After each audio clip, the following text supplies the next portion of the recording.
ડુંગરની વચ્ચે છે વલ્લભનું ગામડું. વાલા ડુંગરની વચ્ચે છે સતાપર ગામડું.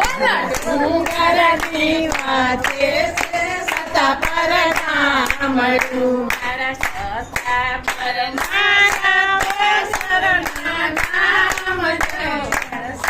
સતાપરમાં સાથે સરના નામ જો.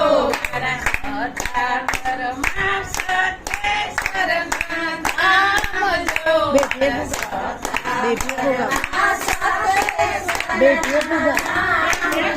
મારે મોમૈયા માતાના મીઠી મેર છે. મારે મોમાયા માતાની મીઠી મેર છે. મારે મોમૈયા માતાની મીઠી મેર છે. મારે મોમાયા માતાની મીઠી